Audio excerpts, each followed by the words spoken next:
Estás escuchando Milenio 3 por Aluka Nanica. 1:06, 17 grados, todo el equipo de Milenio 3 de esta edición de los sábados, dispuesto a ofreceros un sinfín de noticias, porque la verdad es que la actualidad ha dado mucho de sí, en torno a los misterios, lo desconocido, la investigación. Nos hemos visto un poco abrumados por la cantidad de informaciones de actualidad, por lo tanto, vamos a dedicar algunos sábados a intentar dar un repaso con los testimonios principales de quienes están viviendo eso que llamamos misterios, y además de muy diverso punto de vista. Por ejemplo, Carmen Porter, buenas madrugadas. Buenas madrugadas. Ayer recibíamos un montón de testimonios, vía 7640, de personas que aseguraban que estaban viendo extrañas luces en los cielos, que estaban viendo extrañas formaciones, algunos incluso con miedo, grandes esferas rojizas, y quizá intuíamos que podía haber una explicación. Ayer llegaron decenas y decenas de mensajes de diferentes puntos de España, ¿no? Efectivamente, Iker, el primero que abría ese 7640 nos anunciaba que una luz muy potente de color anaranjado se había visto en Canarias. A raíz de ese mensaje comienzan a llegar otras informaciones de los comentaristas de Milenio 3 a través de ese 7640 y nos dicen que en diferentes puntos de la península y de las islas es cierto que se está viendo algo.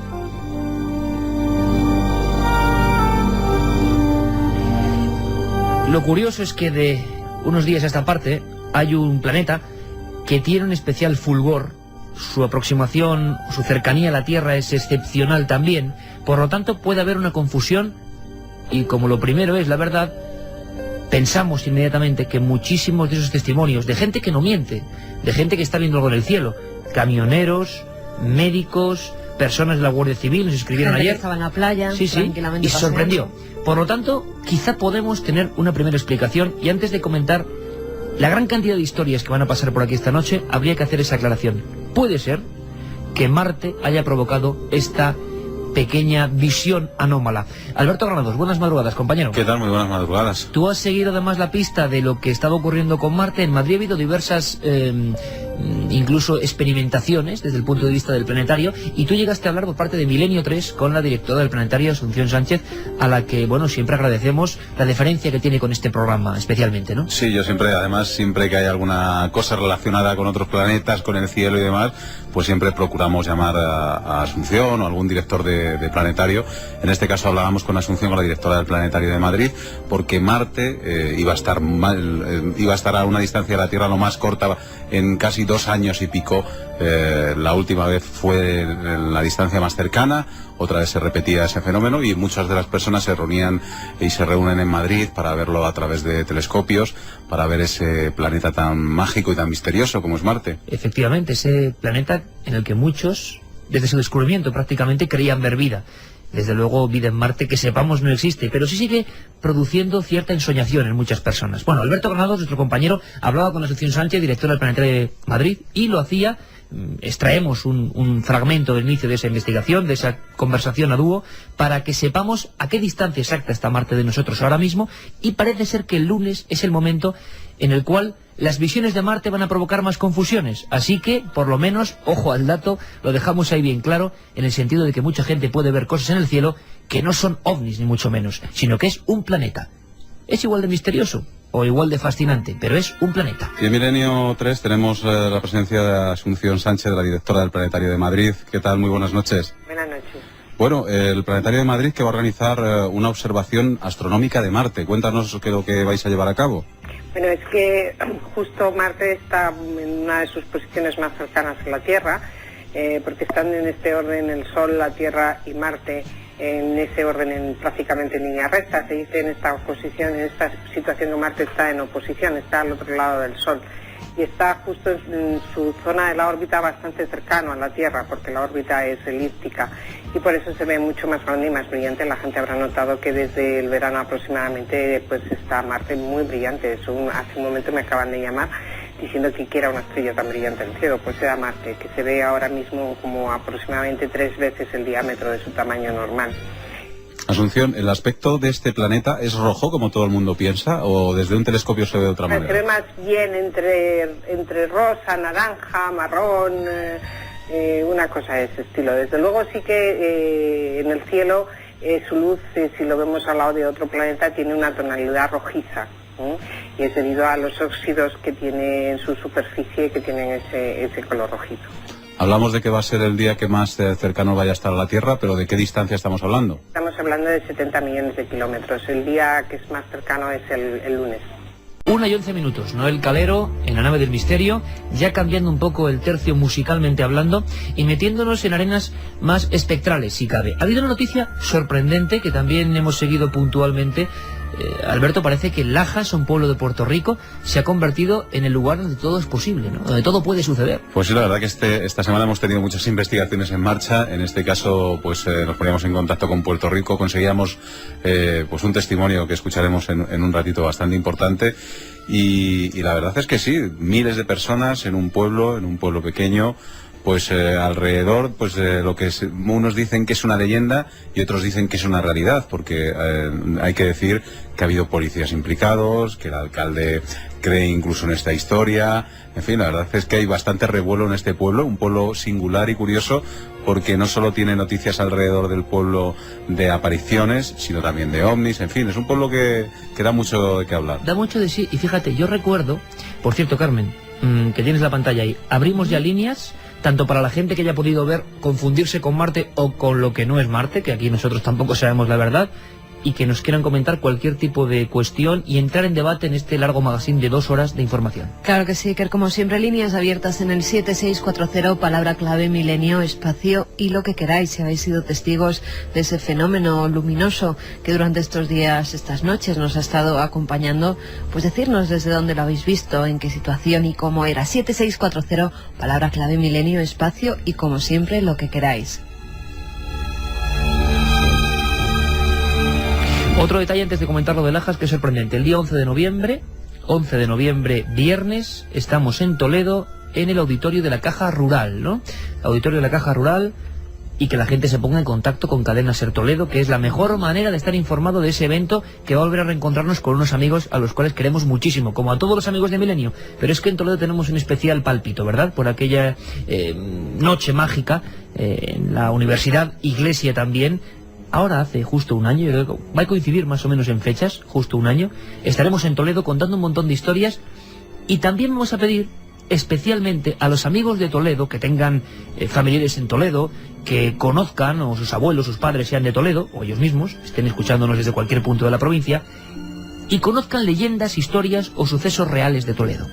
Vamos a hacer una especie de noche del miedo toledana, que yo creo que va a merecer mucho la pena. Por cierto, una noche, nunca mejor dicho, toledana. Es lo que voy a decir, la noche toledana, que a mí me lo contaba algún militar en una investigación, significa eso, ¿no? Noche fría, tenebrosa, noche de sombras y tinieblas. Pues bueno, vamos a hacerlo el 11 en el auditorio de la Caja Rural de Toledo. Día 11 de noviembre. Día 11 de noviembre. Anda que no hay historias en Toledo, desde machos cabríos, presuntos rituales demoníacos, brujería, leyendas, Inquisición que quemó a lo que suponían brujas en plena plaza del pueblo, bueno, sí, de todo. De la ciudad imperial.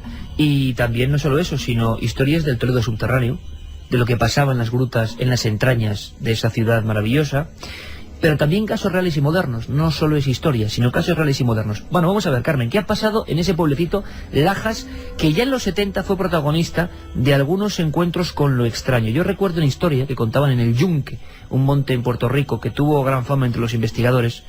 Fíjate, yo nunca lo olvidaré. Era una revista que dirigía nuestro buen amigo Enrique de Vicente, y don Salvador Freixedo, jesuita gallego que estudiaba en Puerto Rico y que fue expulsado de Puerto Rico por ciertos libros en los cuales se metía de una manera muy vehemente con la Iglesia Católica y aseguraba que la parapsicología o los ovnis existían. Bueno, pues Salvador firmaba uno de esos artículos que a mí de niño me marcó, ¿no? Quizá por la ilustración que venía. Se llamaba Noche de terror en la montaña, y era la experiencia terrorífica de 3 campistas, 2 chicos y una chica, y la visión de una especie de figuras como de una niña muerta, algo parecido, que descendía lo que era la ladera del monte. Y luego mucha más gente observaba esa misma visión. Curiosamente parece que la historia se repite, o el mito, quién sabe. Lajas es noticia. Sí, ya lo apuntábamos la semana pasada, y durante toda esta semana nuestro compañero Alberto Granados pues ha ido poniéndose en contacto con habitantes, con fuerzas de seguridad de Lajas. Y es que desde hace varias semanas una aparición fantasmal tiene al pueblo de Lajas, en Puerto Rico, sumido, Iker, en el terror. Al parecer hay varios vídeos en los que se observan una silueta negra cubierta con ropajes blancos que deambula por el lugar. En internet ya está ese vídeo. Cualquiera que ponga Lajas más fantasma en el buscador principal, en Google por ejemplo, va a poder ver esa figura. Yo la he visto, no se ve casi nada, sí se ve una especie de túnica blanca paseando a través de unas luces, pero no se puede identificar con un espectro, un fantasma. Si es que son así, no lo sabemos, porque yo tampoco he visto ninguno. La histeria colectiva se ha expandido de una manera rapidísima. Sí, además hay gente que dice que le ha escuchado decir mamá, mamá o Pablo, Pablo. Una de las filmaciones la realizó Eduardo Camacho, de 22 años, un estudiante universitario que capta con su cámara esa sombra de lo que parece ser una mujer acercándose al amigo que se encontraba justamente filmando. Además, en la cámara quedó registrado un grito estremecedor, ese sí que no se escucha, y algunos testigos incluso aseguran que la han visto lanzándose de espaldas desde el puente. Varios vecinos se acordaron que hace 12 años, y que allí hubo un terrible accidente de coche en el que falleció una joven de 26 años llamada Wanda Martínez Santiago. Esta mujer estaba casada y era madre de 2 niños y perdió la vida precisamente en ese puente del sector del Tendal el 27 de marzo de 1993. Y es justo en ese lugar donde aún queda una cruz en su recuerdo y donde los testigos dicen que se manifiesta su espíritu.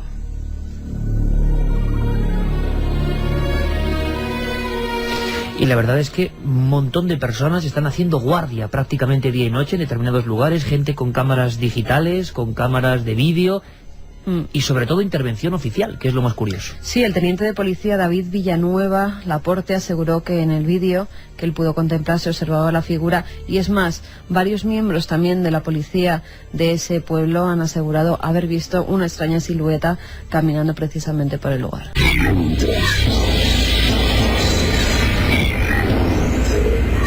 Cadena Ser. Bueno, pues cientos de amigos nos han escrito en las últimas horas hablando de sucesos que aparentemente estaban ocurriendo en una localidad que es Lajas, en Puerto Rico. Alberto Granados, tienes las últimas informaciones. Parece que ha habido por lo menos auténtico revuelo en mucha gente con todo lo que esto conlleva. Personas que creen haber visto o que han visto efectivamente fenómenos extraños, y esto siempre inquieta a mucha gente, y más en las fechas en las que estamos. Sí, además yo creo que es importante destacar pues que se han juntado miles de personas, que ha tenido que ir la policía. En fin, hemos conseguido un testigo de excepción, nada más y nada menos que al alcalde de Lajas, a Marcos Irizarry. El alcalde de Lajas, un pueblecito de Puerto Rico, que la verdad es que anda bastante revolucionado. A ver qué nos cuenta el alcalde. Don Marcos Irizarry, buenas noches aquí en España. Sí, buenas noches a todos, un saludo a los amigos de España, acá desde Lajas, Puerto Rico. Pues le aseguro, alcalde, que muchísima gente, muchísimos españoles y puertorriqueños que viven aquí en España se han interesado por lo que está pasando en Lajas ahora mismo. ¿Qué les podríamos decir a estas horas de la madrugada aquí en España? ¿Qué está ocurriendo? La policía ha hablado de que puede haber habido algún brote de histeria, de exageración, pero así mismo otras personas hablan de que lo que se ha visto, la figura, hablan algunos de un espectro, de una visión, es rotundamente real. ¿Usted qué opina? Bueno, en términos generales, pues existen ambas versiones. Yo no he visto nada, lógicamente, pero sí otra gente han visto, se mantienen en sus testimonios. Hemos tenido, pues, el área protegida, y yo espero que todo esto ya se vaya resolviendo. Pero es como todo, hay dos versiones, porque dicen lo que no es cierto y hay otros que dicen que es cierto.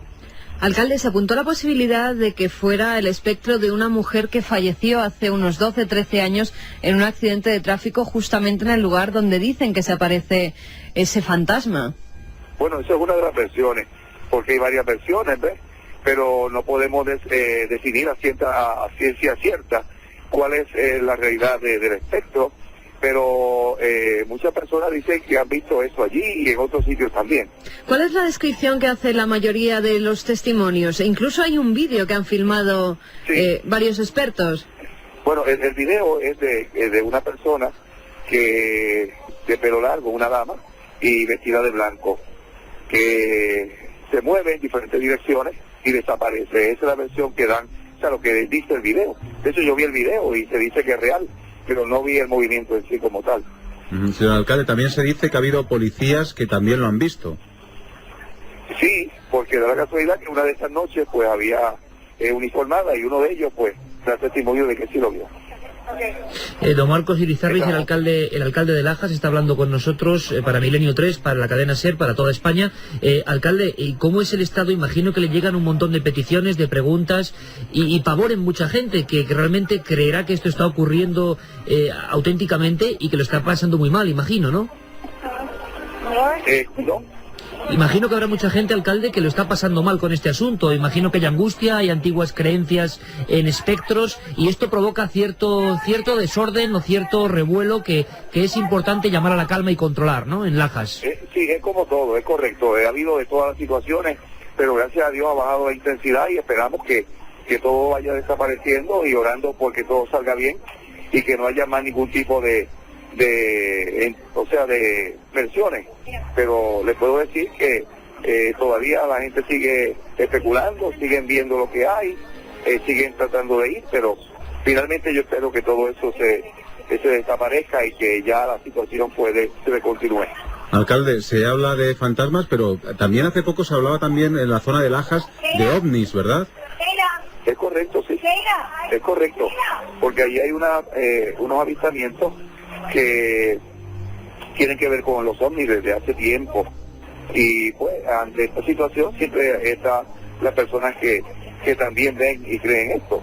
¿Alguien ha relacionado estas extrañas luces que se ven por los cielos con esa aparición fantasmal meses después? Bueno, en cuanto al fenómeno ovni, esto pues lleva desde la década de los 80, donde han tenido la intriga de haber naves y de haber hasta extraterrestres, pero claro, son testimonios que también las han hecho y esto pues fue mucho antes de este evento último del fantasma, pero todo eso lo dejamos en manos de Dios. Yo solamente pues sigo como representante del pueblo, pues entrevisto y doy mis versiones de lo que me han dicho la gente, esperando de que todo esto se pueda minimizar, pero los testimonios son claros. Los testimonios son claros. Con esa frase nos quedamos. Muchísimas gracias, don Marcos Irizarry, alcalde de Lajas, un pueblo que desde luego merecerá la pena la visita por muchas otras cuestiones, pero que ha saltado a la palestra informativa y ha generado gran interés en España por un fantasma, un espectro, una visión. Esperamos que nos puedan informar cuando se resuelva este asunto, si es que llega a resolverse. Un abrazo muy fuerte desde España, alcalde. Igualmente, saludos, buenas noches y que quede con Dios. Gracias. 1:24, esta música tiene un porqué, esta música es de Vangelis, el Greco, y nos retrotrae a un momento concreto de nuestra historia, a un momento preciso donde se construyeron grandes edificios y por los cuales hubo muertes, traiciones, arte, amores y algunos dicen que hasta espectros. Antes de penetrar en uno de los mejores y más sagrados secretos del monasterio por excelencia, tema que va a dar lugar a la polémica, ya adelanto que aquí ni ponemos ni quitamos como siempre, que vamos a escuchar un testimonio creo que muy interesante, que para muchos era leyenda urbana, y que vais a poder opinar.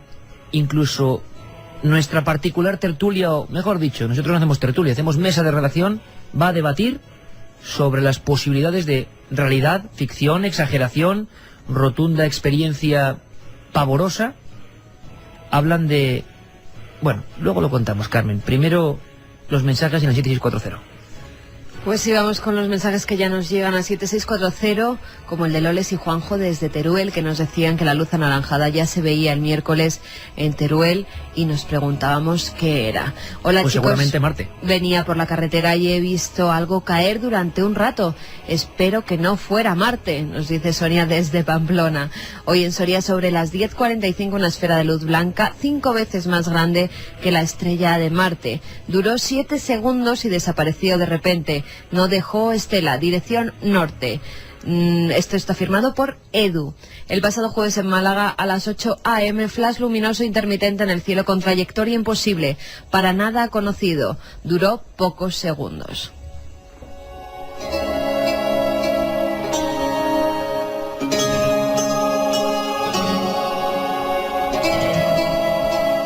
Desde Miranda de Ebro, lo estoy viendo ahora hace una noche de verano, enhorabuena al equipo. Vigilo una finca y juraría que donde hay ahora 3 palmeras juntas al lado de la casa, antes no las había. No sé qué pensar, nos dice Javi de Málaga, al parecer. ¿Cómo? Pues que al parecer también ve cosas extrañas, no solo en Lajas aparecen extraños fenómenos. Este vigilante, Javi de Málaga, que ve 3 palmeras juntas al lado de su casa que antes no las veía. Bueno, imagino que es una especie de espejismo, ¿no? Habrá que pensar eso. De todas formas, esta noche es muy propicia para los vigilantes. Vigilantes de seguridad.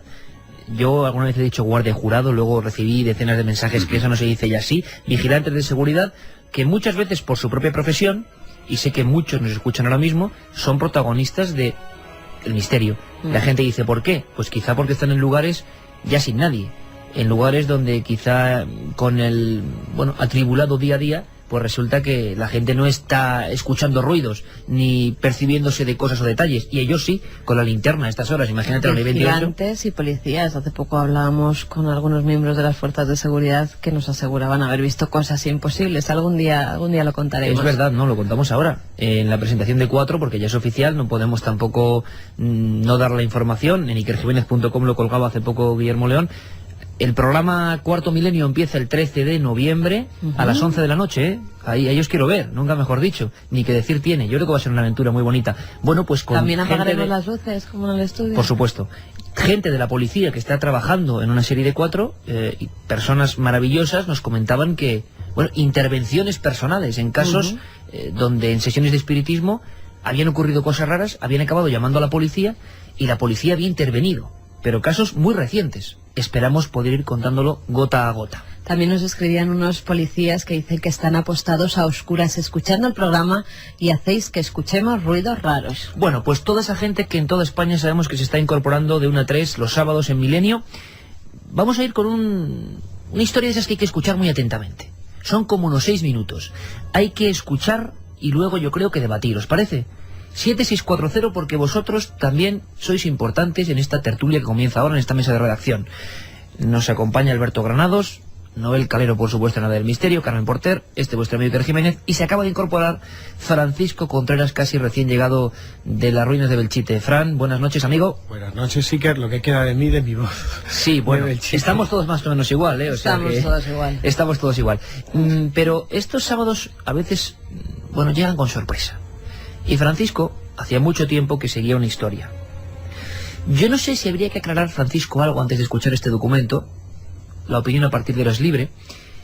Porque sí es cierto que hay un libro que para más INRI, claro, es que la gente, tal y como está a veces la gente, pues puede pensar cualquier cosa y que piensen lo que quieran. Pero hay un libro reciente mío, mi último libro, que es Camposanto, donde yo cuento cierta historia que me contó otra gente y que tú llevabas mucho tiempo investigando. Es liar el rizo, ¿no? Pero en Camposanto ubicas diferentes escenas y pasajes cambiando nombres y situaciones que son reales. Si mal no recuerdo, el espectro de Cadena Ibérica es fantasma de Radio Intercontinental. Sí, claro, mítico. No, hay un momento en el que tú narras la aparición de un fantasma por los pasillos del monasterio del Escorial. O que alguien de un restaurante, el Charolés, por cierto, hay que decirlo. Qué cocidos se comen allí, por Dios. Pues quien vaya al Escorial que se coma allí un cocidito. Bueno, el Charolés ya nos pasaremos por allí, ¿eh? ¿Y Alberto? Ahora lo digo, sí. Pues resulta lo cierto es que hay comento que en el Escorial se comenta, ¿no? Lo cierto es que esa historia es verídica, pero no dejaba de ser una leyenda urbana, por lo menos para mí, hasta 1994. En esa fecha yo conozco... O sea, mucho antes del libro, para los no avisados. 11 años. En esa fecha yo conozco a un vigilante de seguridad. Él lleva más de un lustro trabajando en la seguridad, en edificios oficiales, en edificios muy importantes además, y me suelta un rumor, hablando de terceras personas, que él sabe de compañeros que han tenido experiencias fuera de lo normal en el monasterio del Escorial. Bueno, pues lo que son las casualidades o causalidades. Monasterio de San Lorenzo del Escorial. Monasterio de San Lorenzo del Escorial, leyenda urbana, realidad, ficción, no sabemos, supuestos fantasmas, figuras espectrales que pasean por sus pasillos, que son grabados por las cámaras de vigilancia de la Guardia Civil, vigilantes atemorizados, partes silenciados, partes de información silenciados, un rosario espectral de todo tipo de sucesos. Lo que es la casualidad o la causalidad nunca se sabe. Bueno, pues después de 10 años he conseguido que el vigilante nos cuente lo que fue su experiencia en el monasterio del Escorial. Si quieres empezamos a escucharla. Vale, que quede perfectamente claro que lo que yo ponía en Camposanto era la recreación de esa historia, o parte de esa historia, que en el monasterio se conoce y se cuenta. Ahora bien, ¿dónde acaba la leyenda? ¿Dónde empieza la verdad? ¿Dónde están esas grabaciones? ¿Qué aspecto tiene esa figura? ¿Hace siempre el mismo recorrido? ¿En qué punto del monasterio del Escorial, que ya de por sí es lugar mágico? Si queréis luego hablamos de eso. Bueno, pues abrimos la mesa de redacción. Escuchad muy atentamente, amigos de Milenio, qué crédito o no os merece esta historia. Francisco Contreras por fin ha logrado, después de mucho esfuerzo, que hable, pero eso sí, la petición de que deformemos su voz. Hemos porque deformado ahora un mismo poco su voz, está hemos trabajando. cambiado su nombre, ahora mismo está trabajando, nos está escuchando y desde luego hay que guardar su anonimato porque si no el lunes creo que tiene un expediente y está en la calle. Porque además los edificios donde trabaja es de alta alcurnia. Bueno, pues si os parece, compañeros, Carmen, Alberto, todos los amigos de Milenio, escuchamos lo que nos tiene que contar este vigilante de seguridad especializado que se encontró con lo extraño una noche como estas, hace unos cuantos años, en los pasillos y estancias del Escorial. Salvador, buenas noches, bienvenido a Milenio 3. Buenas noches. Corre el rumor, o por lo menos corría el rumor entre los investigadores del misterio, que el Escorial no solamente guarda misterios relacionados con su biblioteca y los libros prohibidos, o las reliquias, o ese laboratorio alquímico, sino que muchos de los que habéis trabajado allí habéis podido ser testigos de lo insólito. Concretamente, protagonistas de la aparición de una figura espectral que muchos supuestamente relacionan con la de Felipe II y que incluso ha podido ser grabada por los monitores de seguridad que tiene la Guardia Civil. ¿Qué nos podrás comentar? Pues yo nunca he creído en cosas que no se podían ver, pero desde que yo vi esa cosa, espectro, fantasma o lo que sea, pues me quedé quieto, inmóvil y unos temblores. ¿Cómo ocurrió todo? Para situar a todos los oyentes. Vosotros empecéis vuestra jornada nocturna, hacéis unas rondas, imagino, por diferentes estancias, tenéis unas cámaras de vigilancia y una noche hace unos años, para no dar más datos, ¿qué es lo que pasa? Pues estamos haciendo la ronda, mi compañero y yo, y nada, y todo muy tranquilo, pues como una noche normal y corriente. Y al llegar al antiguo dormitorio de Felipe II, pues se vio, yo vi como una luz así blanquecina, dije, bueno, tiene una luz encendida. Y vamos a ver lo que era, y es que no había luz, ¿sabes? Y vimos, o yo vi, una figura, una imagen, de esto a poquita gente se lo contado. Y es que era Felipe II. ¿Cómo era esa figura? ¿Pero tenía sus mismos rasgos? ¿Vistes ropajes de época? Sí. 1,60 m, no más. ¿Y qué ropas llevaba? Pues de la antigua usanza, ¿sabes? Bueno, mi compañero salió corriendo, yo me quedé quieto. Me quedé quieto y no sé cuánto tiempo pasó, pero a una distancia de, no sé, de 5 o 6 pasos, me miró fijamente, me hizo como una inclinación de cara, como diciendo, y luego pues desapareció, ¿sabes? Cuando pasó eso, no sé cuánto tiempo sería, porque es que yo me quedé blanco cuando salí de esa zona. Los compañeros me dijeron, ¿qué te pasa? Que estás blanco, ¿te ha pasado algo? Y yo es que no podía hablar, ¿no? No podía decir, ¿qué he visto esto? ¿Sabes? Pero es que luego la sorpresa, a la media hora, nos llaman que tenemos que comprobar una zona que ha saltado las alarmas y bueno, vamos a ver esa zona, que era la misma zona que habíamos estado, que efectivamente estaba todavía ahí. y luego toda la noche hubo un revuelo, porque como todo está controlado por circuito cerrado y grabado, cada movimiento que se hace se graba. Y efectivamente está grabado. O sea, me estás diciendo que cuando acabasteis la ronda con toda esa situación caótica, fuisteis a ver si lo que tú habías visto, que tu compañero no vio porque salió corriendo, está grabado en una cinta por las cámaras de seguridad. Sí. ¿Y qué es lo que se ve? ¿Qué es lo que se ve? Por la figura de Felipe II. Y eso, bueno, no sé. Eso está bajo secreto, ¿sabes? Algún mal pensado, que a ver los hilos, igual que los fenómenos extraños y las megas, pensará que todo lo que nos estás contando puede que no sea... Puede sonar a cuento de... Puede sonar a cuento, sobre todo porque es parte de un momento en la última obra de Iker Jiménez, Camposanto. Lo más sorprendente es que todo esto que me estás contando a mí y ahora a todos los oyentes de Milenio 3 me lo relataste hace más de 10 años, que es el tiempo que nos conocemos. Sí. Y bueno, no solamente yo lo vi, es que también lo vio la Guardia Civil, ¿sabes? ¿Conoces a más compañeros en este lugar, en el monasterio del Escorial, que hayan vivido alguna experiencia como la tuya? Es que lo que pasó esta noche... O, si no similar, una aparición de una figura luminosa... Lo que pasó esta noche no lo vi yo solamente yo, sino fueron más gente. Y la gente está en el control, en las consolas. ¿Sabes? Que no sé, pero no quiere decir que lo dice yo solo, no. Es que está grabado y que, de todas formas, estamos hablando de un edificio que tiene casi 500 años, que tiene, hay panteones, y sí, la gente cuando se entra a los panteones de los infantes y todo eso, pues hay mucha gente que no quiere pasar. Porque han visto cantidad de cosas.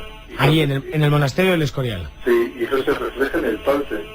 Al principio, pues, los afectados se lo tomaban un poquito al cachondeo, hasta que pasó lo que se vio. Nunca me había pasado una cosa así, en tantos años de mi profesión, ¿sabes?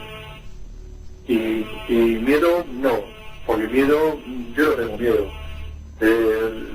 Yo diría un poco de pánico, pero una cosa que la ves y que realmente no sabe, que lo está viendo, que es una figura, que es un, no sé, espectro, fantasma, lo que sea, eso no es miedo, eso es pánico, es que eso no sabes cómo actuar. Y luego no solamente yo, sino toda la gente de las consolas que lo vio. Milenio 3, Cadena SER.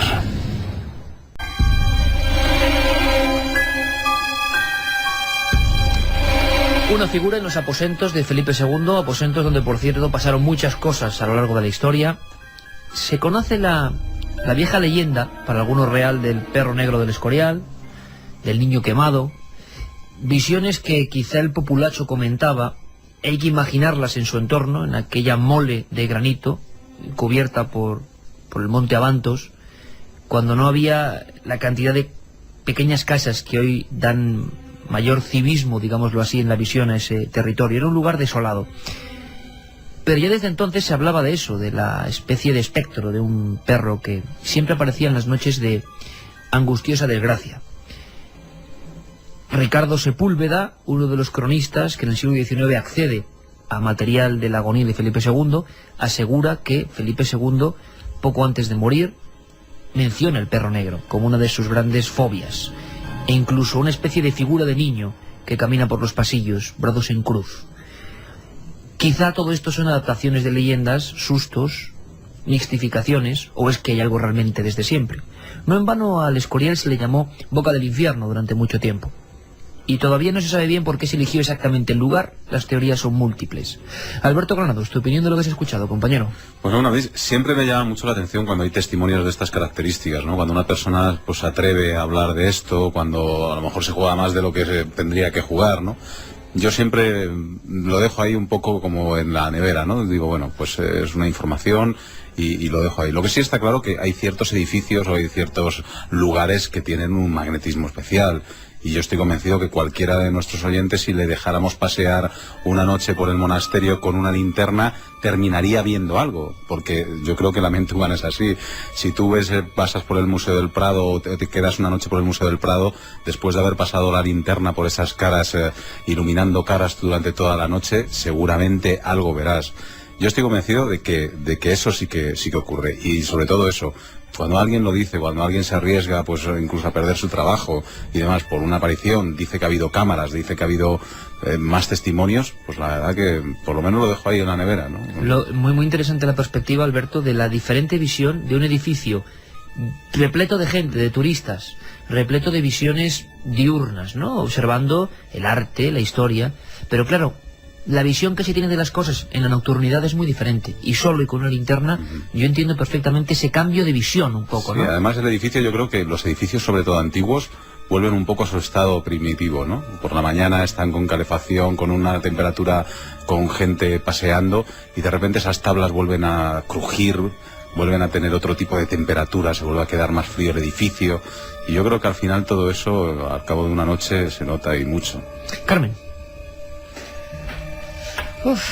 Es difícil opinar sobre esta historia. Se comentaba hace mucho tiempo, ¿verdad? Sí, se comentaba hace tiempo, incluso las veces que nosotros hemos recorrido el Escorial, cuando tú estabas escribiendo esa novela, Camposanto, pues muchos de los guardianes, de los vecinos del Escorial te la contaban. Yo, como siempre, voy a dar el lado un poco escéptico. Yo querría ver esas cintas de vídeo. Se habla de ellas, pero también puede ser una leyenda urbana, como las muchas que hemos tenido también en los castillos de Inglaterra, donde se aparecían también supuestos espectros o fantasmas de otros reyes o monarcas de otras épocas. La mayoría de ellos, esas cintas nunca han aparecido. En las del Escorial se habla de ellas, pero alguien más que este guardajurado, este vigilante de seguridad, las ha visto. Yo animaría también a través del 7640, porque están llegando algún testimonio que puede verificar la historia que nos ha contado Salvador. Pues ¿te parece, Carmen, que según vayamos debatiendo, vayamos también leyendo, según van llegando los testimonios de amigos? Porque el Escorial es un lugar que no solo es de los madrileños, vamos a llamarlo así, sino que está constantemente surcado por miradas de cualquier lugar de España y del mundo. Y hay gente que ha tenido sensaciones muy curiosas. Yo podría contar alguna también. Francisco. ¿Qué quieres que te diga? Hombre, yo creo que Salvador vivió algo fuera de lo normal. Y además lo vivió. No, fue una experiencia real. No alucinó, no tuvo ningún tipo de experiencia fuera mental desequilibrada. Y te voy a decir por qué y por qué le creo. Primero porque la historia me la cuenta en 1994, que es cuando le conozco. Y yo al principio no le creía. Y hasta ahora se había negado a ser grabado. Ahora, hasta el día de hace 3 semanas, no más, se había negado a contarla. Y no sé tampoco las razones que tiene para contarlas ahora. Lo que sí sé son todas las razones que se le pueden venir encima para que no vuelva a hablar, ¿no? Está poniendo en juego su trabajo, porque en el momento que puedan abrir una investigación, un expediente, se puede quedar sin su oficio. Lo que sí es cierto, y no perdamos la perspectiva, es que en este país hay lugares donde han ocurrido fenómenos paranormales y que han sido silenciados. Estamos hablando, por ejemplo, del antiguo hospital de La Cigüeña, Paso de Alameda, Valencia, actual Consellería de Bienestar Social. Y la temporada pasada, en estos mismos micrófonos, María Ángeles, antigua vigilante, nos decía cómo un superior le había hecho cambiar todo un parte, porque allí muchos, ella incluida, contando su experiencia, y muchos de sus compañeros, habían visto lo que se conoce como la dama rosa del hospital de La Cigüeña. Una mujer con un camisón color rosa que llevaba una especie como un niño entre los brazos y oía lamentos, ¿no? Se escuchan lamentos. En la zona de maternidad, ¿no? Exacto, ella nos lo contaba. Pero bueno, podemos refrescar con casos tópicos y típicos que ya han pasado por Milenio 3. Podemos hablar del Museo Reina Sofía y de esa investigación que llevó a cabo José Guirao, el antiguo director, que pidió al padre Pilón, y que si no es por Álvaro Gariño, redactor del Diario 16, jamás nos hubiéramos enterado de nada. La sensación, Francisco, es que los guardias de seguridad o vigilantes son los primeros que acceden a una serie de anomalías, pero muy pocas veces esa información trasciende ciertas barreras oficiales que, sinceramente, también, ¿para qué complicarse la vida? Podemos pensar eso. A mí me parece muy interesante la perspectiva interna que ha dado Alberto Granados, esa clave que tiene mucho que ver también con el entorno, con la historia, con el arte, que es la vida propia que cobran en algunos lugares, y que para mí, por lo menos, me hacen pensar que alguien no tiene por qué estar mintiendo. Alguien cree, incluso alguien ha visto. Ahora bien, ¿qué ha visto? Una ilusión. Lo que ocurre en este caso, y lo que a mí me sorprende, es que habla de la figura de Felipe II, es decir, una figura arquetípica. Y la estatura y todo. La estatura. 1,60 y ropa de época. Ropa de Estaría época. fantástico que alguno de los compañeros de forma anónima escribiese el 7640, porque no solamente hay de forma una persona. anónima difícil porque nos queda su teléfono. Claro, pero de cara a la audiencia, pero no solamente fue él. Según me ha contado fuera de la entrevista, fueron casi 15 personas, entre vigilantes y guardias civiles, y eso ha quedado ¿ha supuestamente escrito algún registrado. vigilante, alguna persona que tenga que ver con los sucesos del Escorial, Carmen? Pues sí, han escrito varios. Saludos, Iker. Yo hice una guardia de madrugada en la Basílica para un concierto de Año Nuevo con Televisión Española.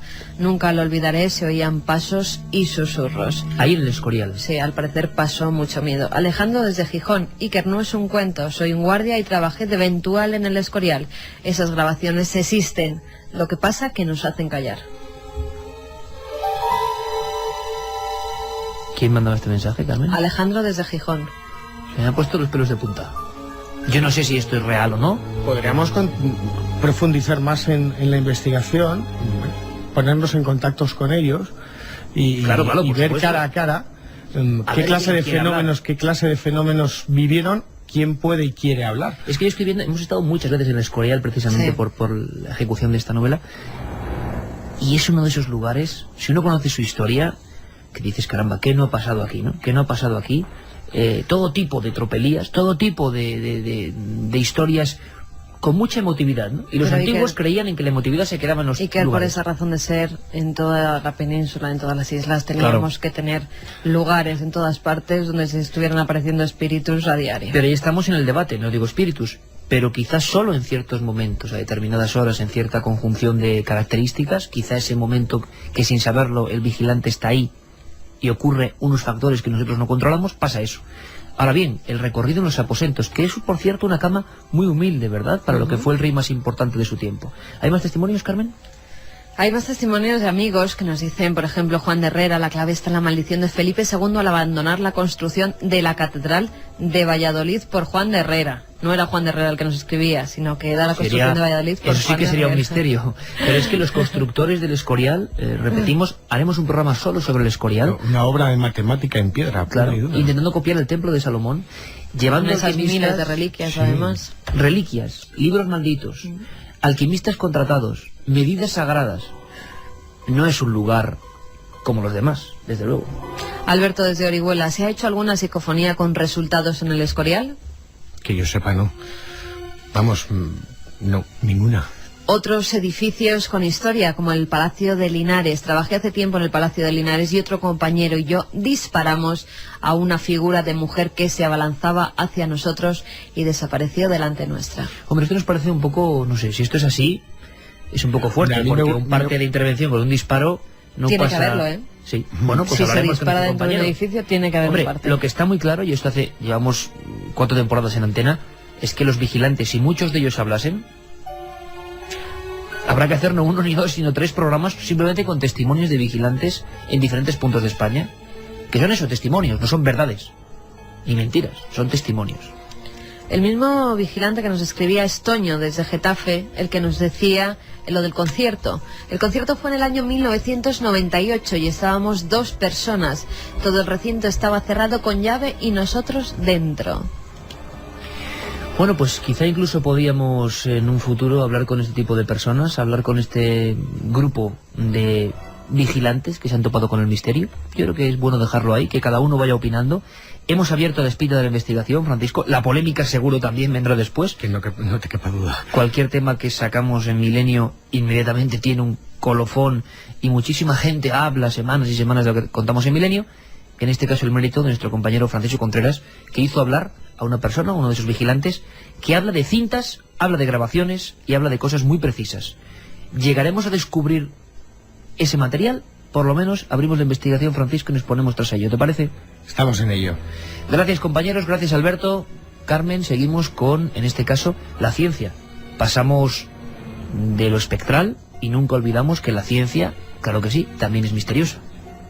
Recuerden, esta noche a las 3 de la madrugada volverán a ser las 2. A partir de hoy el amanecer y el anochecer serán más temprano. Este cambio marca el final del horario de verano y busca un ahorro importante de energía. En los hogares españoles, por ejemplo, ese ahorro puede ser de hasta un 5%. Eso sí, el cambio de hora resultaría inútil si los ciudadanos no contribuyéramos aprovechando la luz natural, ahorrando electricidad, utilizando bombillas de bajo consumo o teniendo en cuenta detalles aparentemente triviales como decorar la casa con colores claros o limpiar frecuentemente las fuentes de luz. Y esta madrugada, si las condiciones del cielo lo permiten, vamos a poder disfrutar del mayor acercamiento de Marte a la Tierra en los últimos 2 años. El planeta se verá como una bola roja brillante, más grande de lo habitual. Si finalmente es posible, podrán verse detalles de la superficie marciana, como las manchas del casquete de hielo, superficies más brillantes como los desiertos de polvo o marcas oscuras correspondientes a rocas, arena y polvo. Esta semana ha sido lanzado con éxito el primer satélite de la Agencia Espacial Europea diseñado por estudiantes, 5 de ellos españoles. Se trata del SETI, en el que han estado trabajando unos 18 meses. El satélite viajaba en un cohete junto con otros 7. El SETI es pequeño, parece una lavadora y servirá como laboratorio de pruebas de varios experimentos para tomar fotografías de la Tierra y hacer de repetidor de señales de radio. Y ahora que tanto se habla de la gripe aviar, un grupo de científicos británicos estudia la posibilidad de crear pollos modificados genéticamente para hacerlos inmunes al virus H5N1, el más peligroso de todos. En cualquier caso, si el experimento funciona, tendría que ser aprobado después por los organismos reguladores internacionales. Según un estudio de la Universidad de Sheffield presentado en Madrid, la exposición a sustancias químicas en el trabajo provoca más de 90.000 casos de enfermedades respiratorias y cutáneas al año en la Unión Europea. Estas patologías tienen un coste de 3.500 millones de euros, por lo que un poco de prevención laboral podría acarrear un ahorro de unos 300 millones de euros en 10 años y 9.000 millones en los próximos 30 años solo en España. Y una cosa más, un grupo de investigadores del Centro Oceanográfico de Canarias ha empezado ya a estudiar el calamar gigante de unos 7,5 metros que fue encontrado el pasado lunes flotando en una playa al sur de Tenerife. Como es habitual, el calamar gigante apareció muerto. Solo se ha visto un ejemplar vivo en su propio entorno y fue el pasado mes de septiembre. Milenio 3. Cadena SER. 1:56. Y estos acordes son apropiados para una noticia que convulsiona lo más profundo del alma, porque la protagonizan niños y somos especialmente sensibles a lo que ocurra con los niños. Escuchad muy atentamente, porque esto es increíble, pero absolutamente cierto. El pasado martes, 12 niños, estudiantes de la escuela Wangna, que se encuentra en la provincia china de Sichuan, murieron a causa de una estampida provocada por un fantasma. Al parecer se produjo un apagón en el colegio y uno de los muchachos gritó: «¡Es el fantasma!». Esto generó el pánico de los demás, porque hacía pocos días que uno de sus compañeros se había suicidado a causa de que sus padres estaban a punto de divorciarse, y ya corría el rumor de que su espíritu aún paseaba por las aulas y pasillos del centro. Cuando uno de los estudiantes de los 480 que en esos momentos bajaban al recreo se asustó y chillando aseguró que era el fantasma del fallecido, entonces se desató el caos. Además de los 12 niños muertos, 27 más resultaron heridos, 7 de ellos de carácter grave.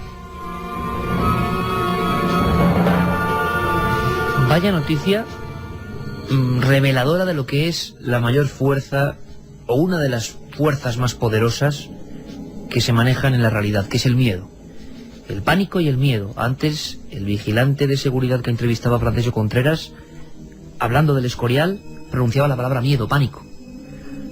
Cómo el miedo no se puede controlar. Lo hemos visto en muchas situaciones, desgraciadamente últimamente en muchos desastres naturales. Cuando el miedo rompe la barrera de la lógica, no se deja domeñar por lo que es el sentido de la coherencia, surge la histeria. 12 niños muertos en una escuela de Sichuan, cuando a uno de ellos se le ocurre decir: Que viene el fantasma. Desde luego que hay noticias que no nos gusta nunca dar, pero que demuestran el ancestral sentido del temor, del miedo, del terror. Luego hay otras cosas que no dan terror, sino que parecen ser milagrosas, como el 7640. Vamos a ver. Esa noche había varios vigilantes. Había perdido la pista de Alejandro. Trabajé con él y es cierto, esas grabaciones existen. Nos lo escribía Ricardo. Al parecer más vigilantes de seguridad que estaban allí esa misma noche, cuando se grabaron esas cintas en las que presuntamente se ve una figura deambulando por el Escorial. ¿Te refieres a la misma noche de la grabación? Sí, y se habían perdido la pista entre los vigilantes y a través del 7640 estamos viendo que se han escuchado uno a otro y se han decidido a escribir. Bueno, pues muy atentos a la segunda hora. Los vigilantes estamos sometidos al silencio, ya que nos amenazan con el despido, donde vemos blanco tenemos que escribir negro. Marta, que nos dice: yo soy historiadora y no estaría mal que se me apareciera Velázquez y me dijera dónde está su testamento, le quedaría eternamente agradecida. En la casa de Felipe II, la que es ahora la Diputación, que fue donde nació, también se aparece, realidad o leyenda, nos dice un amigo desde el lugar Luis, de nacimiento. desde Tenerife. Habría que preguntarle a Nacho Ares, que investigó mucho ese tema, ¿sí? Y ni siquiera se ponen de acuerdo en qué lugar nació Felipe II, según Nacho Ares, autor de la Historia Perdida. Bueno, ni que decir tiene con estos últimos acontecimientos, investigación en vivo, 1 hora más de Milenio, no 2 horas más, porque a las 3 nosotros nos marchamos y serán de nuevo las 2. Cosas que pasan en un día como hoy en Milenio. Un abrazo, volvemos ahora.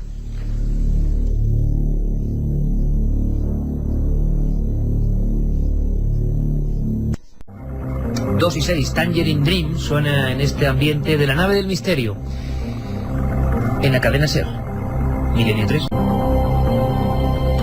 Por cierto, va a haber muchas noticias, también interrumpidas por la actualidad, como es normal y hasta lógico. La gente sigue escribiendo al 7640 porque se ha impresionado mucho con la cantidad de vigilantes que están escribiendo en torno a este asunto. Veremos si algunos quieren o no hablar. De momento hay bastante secretismo. Lo que estamos viendo, a nosotros cuando nos escriben se queda el teléfono ahí. Algunos de ellos nos comentan, Alberto Granados y Francisco Contreras, que luego tienen, bueno, pues ese rubor lógico de querer salir a antena. Y es que lo que ha hecho antes el testigo es una muestra de valentía. Por eso lo agradecemos, porque no es tan fácil estar prestando servicio y decir yo lo he visto. Aunque lo que vemos, Carmen, es que muchos más lo han visto, pero tienen ese miedo, casi más miedo que a las figuras. Sí, la verdad es que sí, y así nos lo hacían llegar a través de esa vía de contacto, a través del 7640. Además, es que es curioso porque a micrófono cerrado a Francisco Contreras, este vigilante le contaba que había perdido la pista de sus otros compañeros. Y este nuevo compañero que ha escrito no sabía, al contrario, había perdido la pista a los otros, con lo cual es un dato que nos da su veracidad. Noticia también de impacto, casi tanto como la de China, esos 12 niños muertos porque a uno se le ocurrió gritar al fantasma, madre mía. 27 personas, los titulares es que a veces luego dicen que la realidad no supera la ficción. 27 personas, repito, mueren a causa de murciélagos hambrientos. Y no es la primera vez, sobre todo en Perú, en este caso no ha sido en Perú, pero sobre todo en Perú, que ha ocurrido, ¿no? La última noticia, sin recuerdo, fueron 11 personas, entre ellos un profesor, atacado por ciertos vampiros murciélagos, que bueno, son como el mismo demonio con alas, ¿no? Ay, que por eso cuando los veo no me gustan nada. Durante la última semana al menos 27 niños han muerto por una epidemia de rabia contagiada por centenares de murciélagos del estado amazónico de Maranhão, en el norte de Brasil. Los murciélagos que atacaron a las poblaciones del norte de Brasil son hematófagos y sus víctimas no resistieron a los síntomas de la rabia. Los especialistas aseguran que los ataques de los murciélagos contra seres humanos se registran a raíz de la sequía que afecta a toda la Amazonía brasileña y provoca la muerte de animales que generalmente son su alimento. Por cierto, en el estado de Maranhão, en esta zona, ocurrieron fenómenos singulares, lo conoce muy bien nuestro amigo Pablo Villarrubia, de personas, bueno, decían los vampiros, ¿no?, de la Amazonía, de personas que aseguraban haber visto en ciertos caminos solitarios algunas luces, algunos lampariles, cosa muy apropiada para la época en la que nos estamos acercando. Y como bien sabéis, en España hay mucha tradición de candil de los muertos, de luces errantes. Bueno, la diferencia es que en Colares, en diversos puntos de Maranhão, bueno, pues mucha gente aseguraba que después de ver esas luces habían caído en una especie de trance, habían aparecido con quemaduras y algunos con incisiones muy profundas.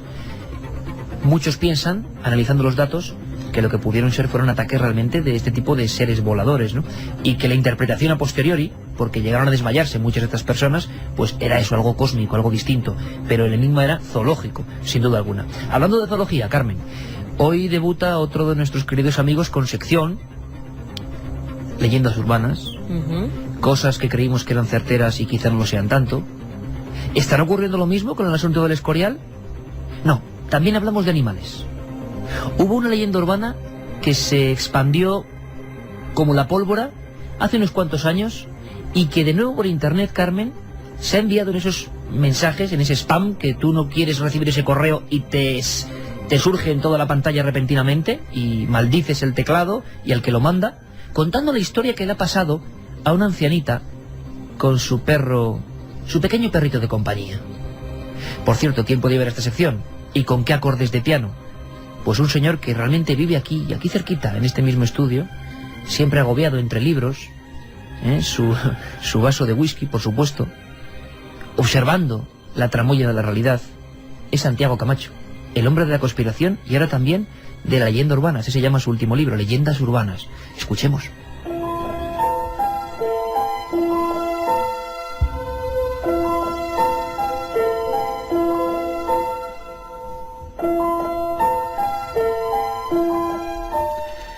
Érase una vez una vieja señora que, como muchas viejas señoras de este país, tenía sus energías concentradas en dos cosas: mantener su casa limpia como los chorros del oro, con los suelos más brillantes del vecindario, y cuidar a su pequeño perrito Yorkshire, que era su único consuelo, su única compañía.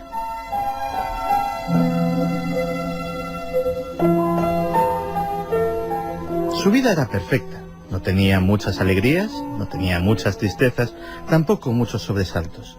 Sin embargo, un día, todo eso cambió para siempre.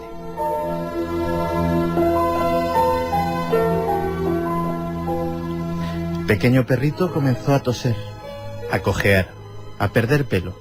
Lo llevó al veterinario una y otra vez, y ningún profesional de los muchos a los que consultó daba con la causa de la enfermedad. Su vida comenzó a ser más triste que nunca.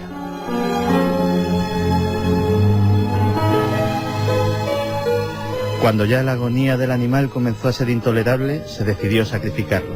Entonces el veterinario decidió hacerle la autopsia a la pobre criatura y descubrió, para su asombro, que tenía el hígado completamente destrozado, como si hubiese estado envenenado sistemáticamente durante meses.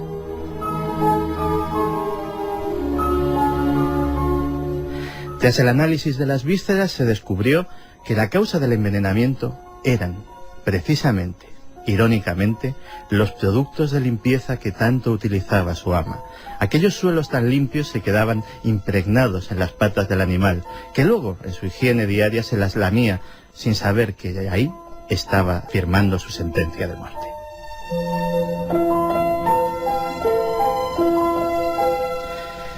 No se me alarmen los propietarios de mascotas ni la gente que le gusta tener la casa limpia. Esta historia, con algunas variaciones, está circulando por internet actualmente y podemos decir, por fortuna, que es completamente falsa, una leyenda urbana.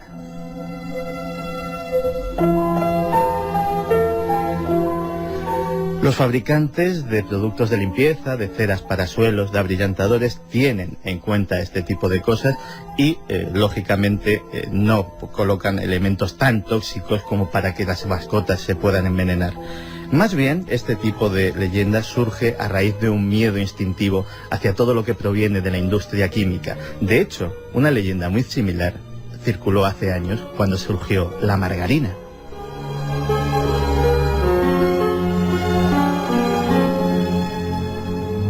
Así que ya saben, pueden mantener la casa limpia si su perro les deja. Iker Jiménez, Cadena SER.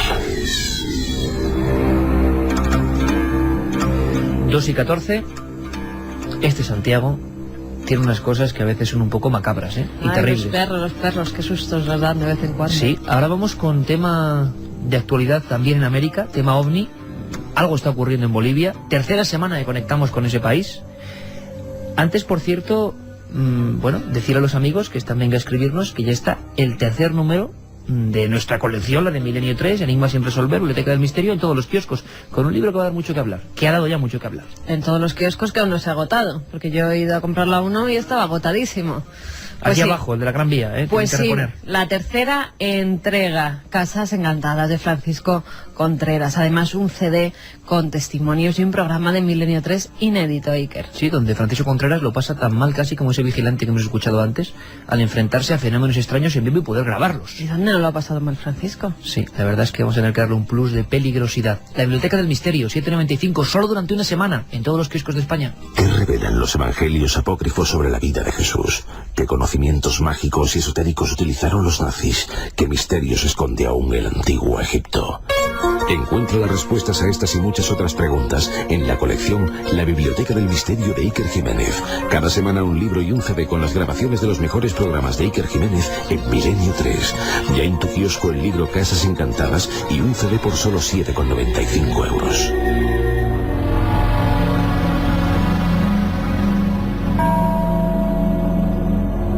Ahora Noel Calero nos pone música de nuestro querido compañero Javier Rodríguez. Le mandamos un abrazo, hace tiempo que no vemos a Javi, esperemos verlo por ahí por Toledo montando el gran cirio que se monta siempre que Milenio 3 sale. Repetimos, 11 de noviembre, Toledo, auditorio, Caja Rural.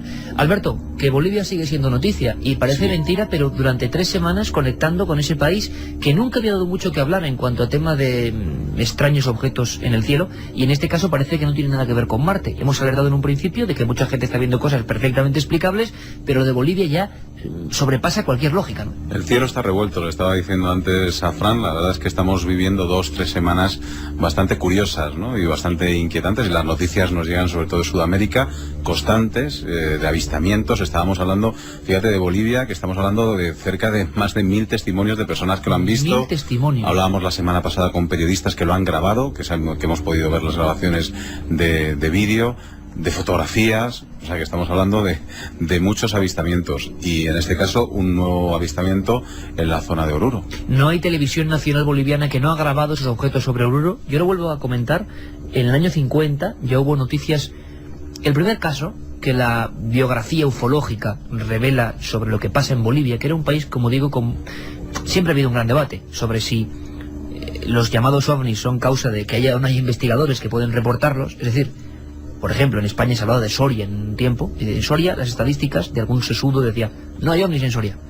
Hombre, o no hay gente que reporte esa información en el periódico y que esté interesada. Es causa-efecto. En Bolivia había ocurrido eso a nivel de país, ¿no? Sí que había en Perú, en Brasil, en Argentina, por supuesto, y Bolivia era un gran vacío. Pero en el año 50 ocurrió algo muy asombroso, porque la propia policía militar boliviana reportó el primer gran caso de aterrizaje de algo que podía ser un prototipo, que yo no sé lo que es, que quemó parte del campo. Ocurrió en Oruro, 1950. Y este lugar, 55 años después, está siendo protagonista de una oleada sin precedentes en el siglo XXI. Volvemos a conectar, por supuesto, así nos lo contaba nuestra compañera, excepcional trabajo, Sofía Mata. Tanto para los que creen en ovnis como para los que no, está claro que algo está ocurriendo en el cielo de Oruro. Y es que en esta ciudad, situada al suroeste de Bolivia, desde hace casi un mes, todas las semanas se han producido algún avistamiento.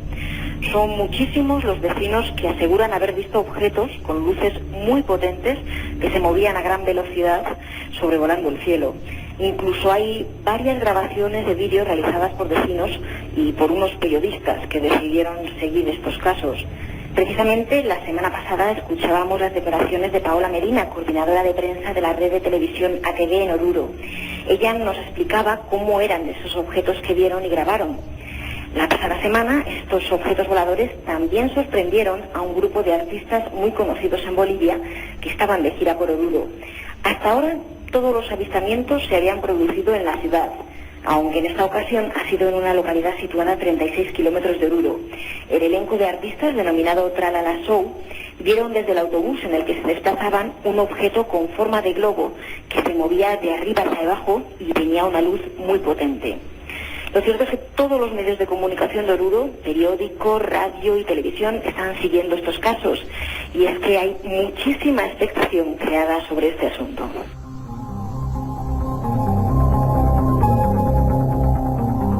Y nos imaginamos ahora, cuando son las 2:20, pues esa furgoneta de los artistas muy célebres en ese país, que van tranquilamente y al tiempo que otra mucha gente está observando esos objetos. Hablaban algunos, Carmen, con forma de medusa. No es la primera vez que se habla de este tipo de objetos. En Rusia, en Portugal, en Évora, hubo casos muy famosos, fotografiados incluso, de una especie de cosa que parecía más algo biológico, o sea, parecía más una especie de medusa, precisamente, que hubiera sido arrastrada por algún tipo de corriente hasta el aire. La imagen era esa, que un objeto tecnológico, ¿no? Bueno, nos imaginamos a ese grupo de actores y que se ven soliviantados por la aparición de ese objeto. Hemos podido llegar a hablar con alguno de los que iban en esa furgoneta, Alberto. Pues sí, la cadena SER la semana pasada hablaba con una de las periodistas implicadas en este suceso. También hemos podido localizar a la directora de este grupo de teatro, muy conocido en Bolivia, Cecilia Travesí, que también nos contaba su experiencia. Vamos a escucharla. Claro que sí, íbamos hacia Oruro, de Cochabamba hacia Oruro, por una zona que se llama Caihuasi. Subíamos, es un cerro que hay que subir. Bueno, hay muchos cerros de Cochabamba a Oruro. Entonces, atravesábamos uno de estos cerros y estoy muy acostumbrada a viajar en la noche. Pero primera vez que me sentía atraída por una luz tan fuerte, algo redondo, como si fuera la luna, pero más grande y color rojo. Entonces, bueno, la mayoría estaba durmiendo, pero empezaron a despertar porque obviamente unos con otros que mira, que la luna, que no sé qué. Y yo les decía, miren el show de la luna. Pero del otro lado uno de los chicos me dice, no es la luna, porque la luna está del otro lado de la ventanilla. Vamos con más mensajes en esa vía de contacto. 7640, palabra clave milenio. Hasta ahí ha llegado un mensaje de Manolo, vigilante. Contad conmigo si hacéis un programa sobre vigilantes y asuntos extraños, pero tener cerca un buen programa de ocultación de voces. No quiero ir al paro. Hola, me llamo Edu, soy vigilante de seguridad. Un amigo también vigilante hizo públicas unas cintas de vídeo. No le he vuelto a ver desde entonces. Soy vigilante de Málaga y estoy de servicio. Es la única noche que me ha tocado del mes y precisamente hoy con los relatos de los compañeros, a los cuales dice apoya el 100%. Soy aférrimo seguidor vuestro, pero a veces creo que la gente inventa cosas. Estoy con Carmen, si hubiera vídeos se habrían visto seguro, nos dice David desde Elda. Yo también soy vigilante y he trabajado mucho de noche y nunca he visto nada raro, pero creo profundamente a mis compañeros, nos dice Víctor desde Lleida. O sea que hay cierto corporativismo, cosa que nos parece muy bien. También digo yo que si algo se graba en vídeo no tiene por qué verse, es mi opinión, ¿eh? Hay tantas cosas que se pueden mantener a pesar del tiempo de internet y creemos que todo se difunde. Hay muchas cosas que permanecen todavía en las sombras, ¿eh? Está clarísimo. Además le podríamos decir también a David, a nuestro oyente, que si él fuera director, por ejemplo, de un museo y tuviera una cinta, ¿qué haría? ¿Daría a conocer esa cinta o lo callaría y seguiría como si no hubiera pasado nada? Según, hay algunos que pueden llegarse incluso a inventarse fantasmas en pueblos para que acuda la gente en manada. Claro, es un tema muy, muy peliagudo. Casi tanto como este asunto de los ovnis, que sigue siendo protagonista, y no solo en Bolivia. Parece que la fiebre se ha empezado a expandir por otros lugares, Alberto. Chile, sí, en este caso. Fíjate lo que estábamos hablando de la semana que llevamos, ¿no? Hablábamos de Puerto Rico, hablamos de Bolivia, y en este caso tenemos que hablar de Chile, de Valparaíso, porque parece ser que también se ha captado una foto de un ovni, ha habido también varios testigos, y tenemos allí a un periodista de una radio, la Radio W, Enrique Gaete, que también nos lo puede contar y nos puede decir esos testimonios. Enrique, muy buenas noches. Hola, buenas noches, ¿cómo están ustedes? Bueno, pues hablábamos de que tenemos una semana bastante agitada, hablábamos de Puerto Rico, hablamos de Bolivia y ahora tenemos que hablar de Chile, ¿verdad? De Valparaíso. De Valparaíso en específico y de una zona que se llama Olmué, que queda aproximadamente a 100 kilómetros de la capital, Santiago, donde hace aproximadamente una semana, el domingo pasado podríamos decir, hubo un avistamiento de un ovni cerca de un cerro que es muy conocido, el Cerro La Campana, en esa zona, donde a través de una persona que estaba retratando el atardecer, una luna llena que acompañaba ese atardecer, retrató esa imagen y posteriormente al revelar la foto en un laboratorio, y que entendemos es una foto digital, ni siquiera es una foto que tuvo que pasar un proceso de laboratorio, cuando la llevó al papel se percató de que en el ángulo superior, podríamos decir derecho, había un objeto luminoso que no era precisamente la luna, era un poco más pequeño, pero que se notaba claramente, lo que se suma a un hecho también de hace algunas semanas, unas 2 o 3 semanas, donde en Valparaíso, propiamente tal, en el Cerro La Cruz, también una persona sacó una foto y también se percató de que había un elemento luminoso también en dicha imagen. Así que podríamos estar hablando de que las últimas semanas en Valparaíso específicamente y en la región de Valparaíso se han visto una serie de fenómenos que inclusive hay algunos expertos que ya se han anticipado a decir de que podría ser debido a la cercanía que hay con una fecha bastante importante como es las elecciones, y que habitualmente cuando se producen procesos en Chile la cantidad de avistamientos aumenta de manera considerable. Bueno, recordamos, compañero, incluso una célebre foto del presidente de Chile que tuvo mucha polémica porque en uno de los actos aparecía uno de estos objetos. En este caso hay que dejar muy claro, seguiremos la noticia investigando, y gracias por tu colaboración, por supuesto, amigo y compañero informador, pero son objetos que no se han visto, los testigos nunca lo han visto, siempre ha sido a posteriori, después de obtener la fotografía, ¿no? Justamente, nunca lo han visto ellos se dieron cuenta de dicho objeto cuando revelan la foto, cuando llevan la foto, ya la tienen impresa, a ellos se percatan de que esta imagen aparece algo extraño y que obviamente después lo entregan para que sea estudiado, pero ellos en ese momento no se han enterado. Han tomado, ojo, eso sí, en Santiago han tomado algunas imágenes, algunos registros, unas cámaras de seguridad, recuerdo de una empresa, tomó también un objeto volador que estaba volando prácticamente en la periferia de Santiago, la capital de Chile por lo demás.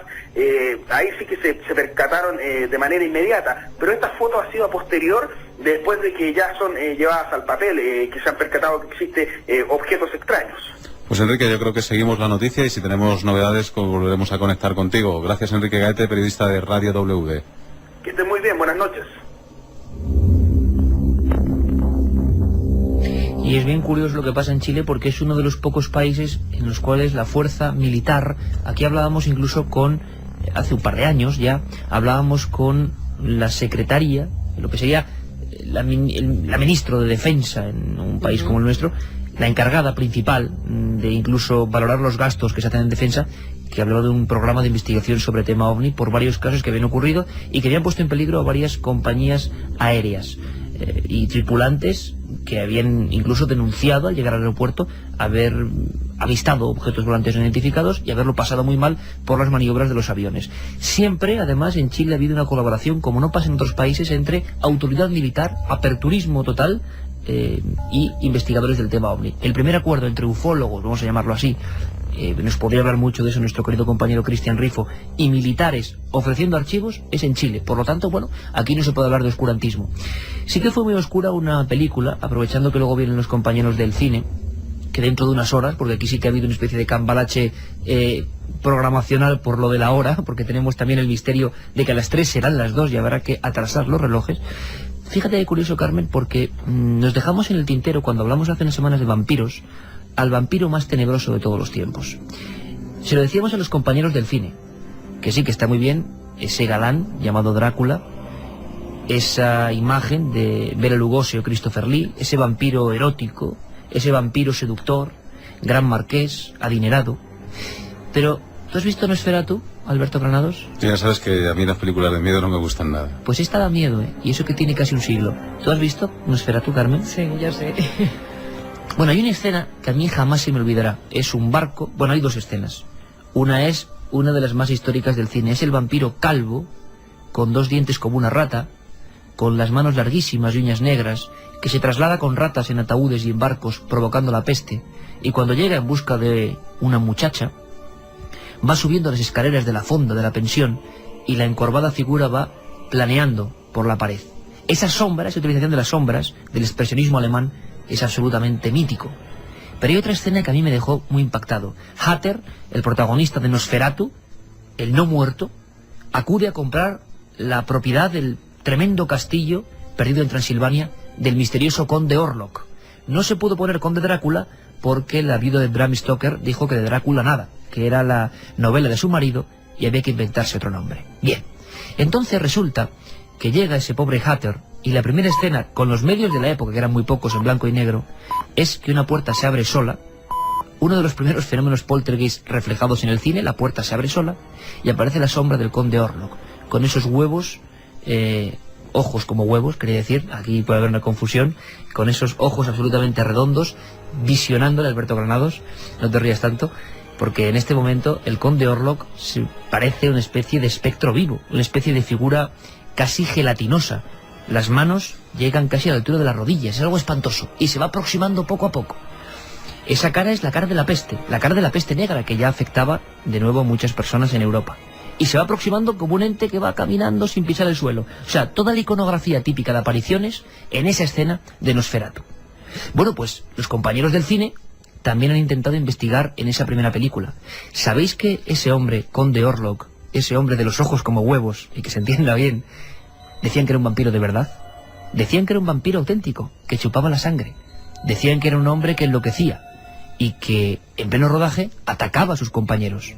De esto se hizo una película, La sombra del vampiro, año 1999, porque el mito de este actor, Max Schreck, superó a su mediocre carrera. Para muchos, Max Schreck, que volvió a hacer casi nada en cine, era un auténtico vampiro. O el personaje de Drácula o del conde Orlok acabó poseyéndole. Bueno, escuchamos la historia de esa película, El conde Orlok, Nosferatu. Nosferatu, el indeseable, el no muerto. ¿Intentas imaginar cómo podría ser esa criatura? Nosferatu es un vocablo serbio, significa no muerto. Nosferatu es un vampiro, vive en Europa del Este y sí, lo mismo que Drácula, también él se enamora y se quiere comprar una mansión en Londres. Tendrá que hacer un largo viaje para hablar con él. ¿Dónde vive? ¿En los Montes Cárpatos, según he oído decir? Sí. Pero, por otro lado, recibirá una buena comisión. Pero a diferencia de su primo hermano, el conde Drácula, Nosferatu no es ni apuesto ni seductor. He visto algo horrible. Tengo miedo. Has tenido otra pesadilla. Nosferatu es calvo, jorobado, tiene unos dedos largos y huesudos que terminan en unas uñas afiladas y siempre deja entrever su silueta en sombras que acentúan su perfil anguloso. Yo ya no le doy importancia a la luz del sol, ni a las fuentes brillantes que tanto ama la juventud.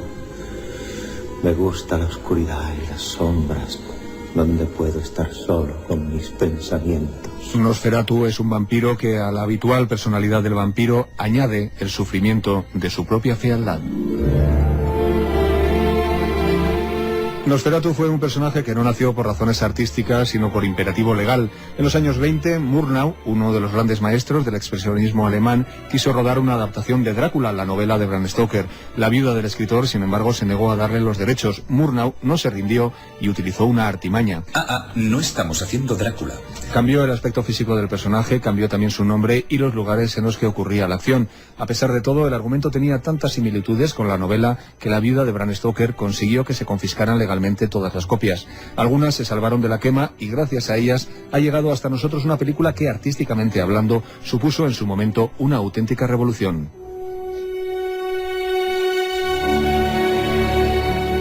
Murnau rodó buena parte de Nosferatu en Eslovaquia, en un castillo en exteriores, algo insólito en aquellos años. Cruzaremos la frontera de Checoslovaquia a las pocas horas de viaje. Sí, el doctor ya estuvo allí filmando algunos exteriores. Se supone que allí rodaremos todas las escenas de Hatter.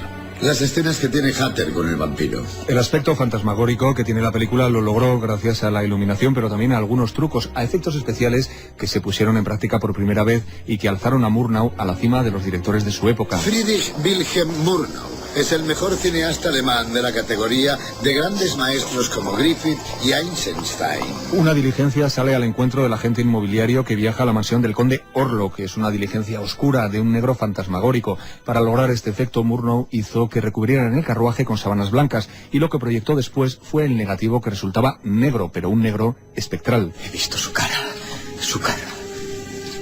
El barco en el que viaja el conde está lleno de ratas. Para reunir tantos animales, Murnau publicó el 21 de julio de 1921 un anuncio en un periódico local. Para inmediato rodaje de una película se precisan 30 o 50 ratas vivas y bien alimentadas. Se pagará generosamente. El rodaje de Nosferatu estuvo desde un principio envuelto en leyenda, una leyenda que inspiró hace unos años la película La sombra del vampiro con John Malkovich y Willem Dafoe. El trabajo se convirtió para Murnau en una auténtica obsesión y en esta leyenda ocupa un capítulo destacado el actor que interpretaba a Nosferatu. Damas y caballeros, este es Max Schreck, que va a interpretar a nuestro vampiro, el conde Orlok. Max Schreck, un actor que decidió meterse por completo en su personaje. Mientras dure el rodaje, él será siempre el conde Orlok, para sí mismo y para todos nosotros. Déjale en paz. Quiere parecer absolutamente auténtico. No le interesan nuestras preguntas, nuestros elogios, ni tampoco nuestras conversaciones. Él persigue un fantasma totalmente distinto. Más Rex se identificó tanto con Nosferatu que dice la leyenda que no era un actor, sino que se trataba en realidad de un vampiro. El doctor me dijo que cuando empecemos a rodar, Max Schreck aparecerá siempre totalmente maquillado y vestido como el vampiro. Y lo que es más, solo trabajaremos con él de noche. En 1931, Bela Lugosi interpretó al conde Drácula. Su éxito hizo que Drácula, el elegante y el oficial, se impusiera a la del retorcido Nosferatu. Pero este no desistió. Ha habido más películas sobre Nosferatu y todas tienen un cierto sabor canalla, porque sigue siendo una especie de vampiro alternativo a la versión oficial. Hay cosas más terribles que la muerte. ¿Se imagina usted vivir durante siglos? Experimentar todos los días las mismas banales experiencias. Entre los que interpretaron a Nosferatu estuvo, por ejemplo, el alemán Klaus Kinski, que por supuesto para ello tuvo que afeitarse la cabeza. Soy el descendiente de una antigua familia. El tiempo es un abismo profundo como 1000 noches. Así recordaba Klaus Kinski esta experiencia en sus memorias. Me siento desnudo, indefenso, desamparado, no solo físicamente, sino sobre todo espiritualmente. Me siento como si no tuviera cráneo y como si me hubieran quitado la capa protectora sin la que el alma no puede sobrevivir. Como si me hubieran despellejado el alma. Una definición que de alguna forma dio con la clave del personaje. Nosferatu, un vampiro sufriente que solo se muestra en sombras porque está, además, acomplejado de su propia fealdad. Iker Jiménez, Cadena Ser. Estas voces nos pone Noel Calero y parecen las voces del purgatorio. Por cierto que ha habido una historia en Canarias que ha salido en varios medios de comunicación. No sabemos hasta qué punto contrastada o no, pero bien es cierto que la historia daría para una novela. Una persona, Alberto, que aseguraba que veía espectros en su jardín y que constantemente decía, estoy viendo espectros en mi jardín, estoy viendo espectros en mi jardín. Y claro, nadie le hace ni caso hasta que se lo han llevado a un psiquiátrico. Y han pasado cosas, ¿no, Alberto? Está en un psiquiátrico de Alemania y la verdad es que el caso es bastante escalofriante y yo creo que no deberíamos de desvelar mucho porque a continuación creo que vamos a escuchar algo y la gente se va a hacer una idea de lo que ha pasado. ¿Qué ha pasado con esta mujer? ¿Por qué está en un psiquiátrico? ¿Por qué la policía va a buscarla ahora para tomarle declaración? ¿Qué pasaba en ese jardín? Ha ocurrido hace tan solo 72 horas. Escuchamos. Los vecinos la consideraban una mujer normal. Lieselot Norman, una sexagenaria alemana que vivía desde hacía 10 años en un chalet alquilado al sur de Gran Canaria. Eso sí, con una pequeña rareza. Aseguraba que en su jardín habían cadáveres enterrados. Esa fue una de las razones para que fuera recluida en un centro psiquiátrico a 30 kilómetros de Düsseldorf, en Alemania, donde se la trasladó hace unos días.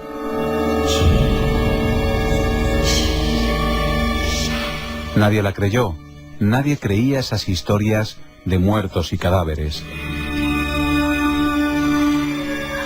La sorpresa estalló el pasado jueves cuando unos jardineros encontraron los restos de un cuerpo humano repartidos en 2 bolsas de plástico y enterradas junto a su casa. Un hallazgo casual debido a las obras que se realizaban en su bungalow para canalizar el riego automático.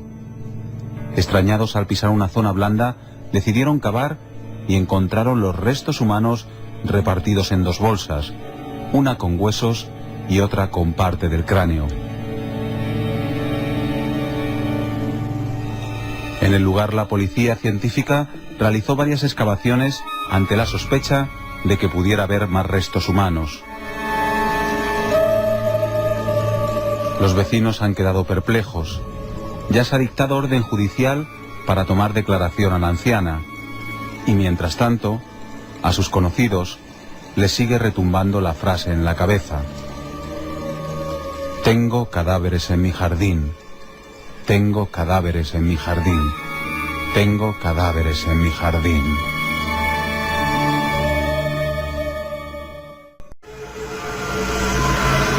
2:41, 17 grados justos, menuda historia, Carmen, digna, como decíamos, de novela negra. La mujer estaba empeñada en que veía una especie de sombras o de figuras, y la policía a la última hora es que todavía no ha desechado que sea sospechosa del propio crimen que se cometió en ese jardín. Tal vez su conciencia, si es que era culpable, le hacía ver esos fantasmas. Pues puede ser. Menuda interrogante. Veremos qué ocurre si no se pierde en la vorágine informativa esta noticia, que nos sorprendía el pasado jueves con esa mujer que lleva ya un tiempo recluida en un psiquiátrico. Recluidas estaban varias momias de hace más de 3.000 años en una cueva de Menorca. El hallazgo es sensacional y vais a entenderlo ahora. Las semanas pasadas se daba la noticia de un hallazgo en el yacimiento de Sacobàs d'Espàs, en Menorca. Los restos humanos en perfecto estado de conservación, incluso las partes blandas de personas que vivieron en la isla hace unos 3.000 años. La buena conservación en la que están ha permitido recuperar varios tipos de sudarios y alfombras sobre las que eran depositados los cadáveres, así como las ataduras que han permitido que se mantengan en sus posturas originales. La cueva, cuya ubicación exacta se mantiene en secreto para evitar los expolios, fue descubierta la primavera pasada por 3 espeleólogos menorquines, que enseguida comunicaron el hallazgo al Consell de la isla. Cuando expertos arqueólogos han acudido al lugar, han podido comprobar que se conservan materias orgánicas de naturaleza vegetal, animal y humana. Además, gracias a los tejidos blandos, como cabellos y órganos internos de estos individuos, se podrán abrir nuevas líneas de análisis con respecto a los pobladores que habitaron allí hace unos 3.000 años.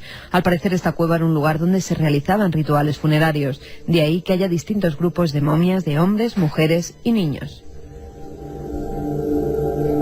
Bien curioso el hecho de que muchas de ellas, Carmen, estuvieran en posición fetal, y lo que extraña a los especialistas es que hay niños, incluso neonatos, momificados en Menorca, un lugar además donde lo mágico, recordemos las taulas y los talayots, estaba siempre presente. Por lo tanto, estamos ante uno de esos lugares sagrados, lugares sacros donde se iba a morir o a enterrar por algo que hemos perdido cualquier tipo de plano de clave para saber por qué se elegía un lugar y no otro. Ahí está pues el gran enigma, ¿no?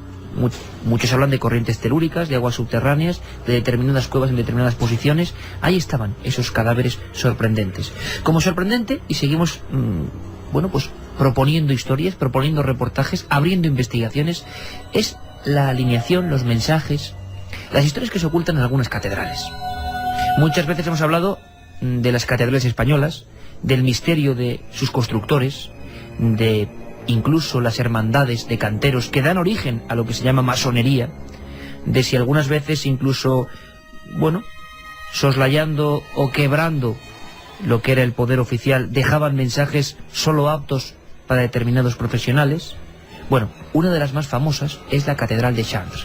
Se hicieron libros muy importantes, pero mucha gente joven nos ha preguntado y nos ha pedido que volvamos a recuperar el misterio de ese emplazamiento concreto. Sin duda, otro lugar sagrado.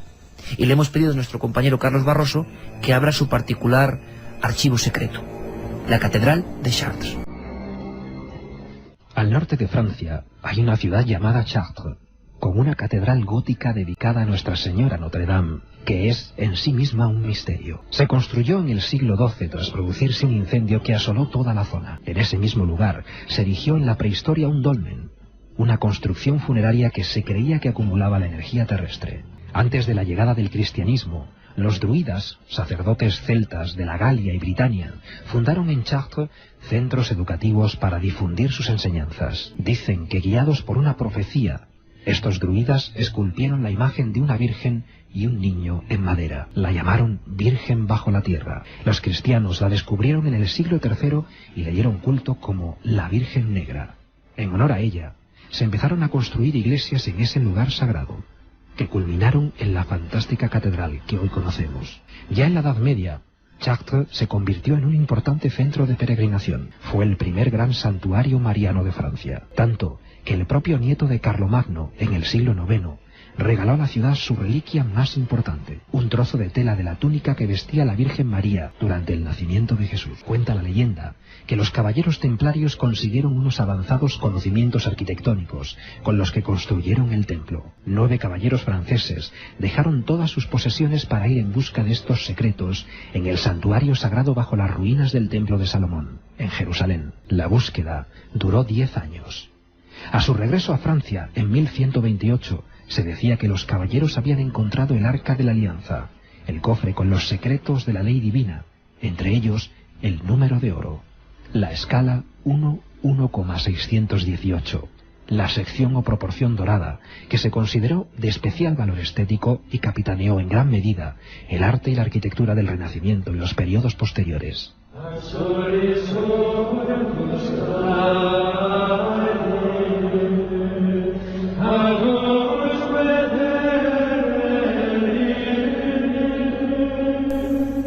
Durante 30 años, decenas de escultores, geómetras, mamposteros, vidrieros, incluso astrónomos, participaron en la creación de la Catedral de Chartres, cuyas proporciones, orientación, simetría, posición y simbolismo siguen sorprendiendo hoy día.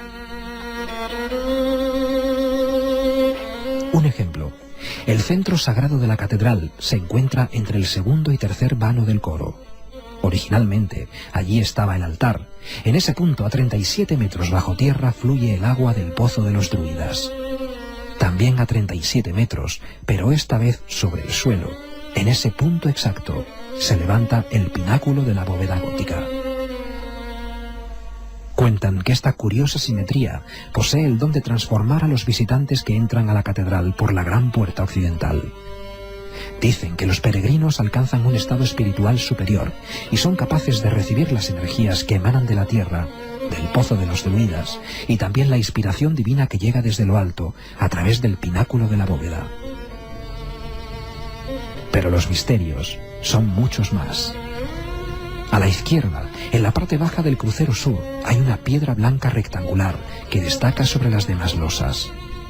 La piedra está marcada con un clavo ligeramente dorado que ilumina un rayo de sol que penetra cada 24 de junio por un agujero en las vidrieras, coincidiendo con el solsticio de verano.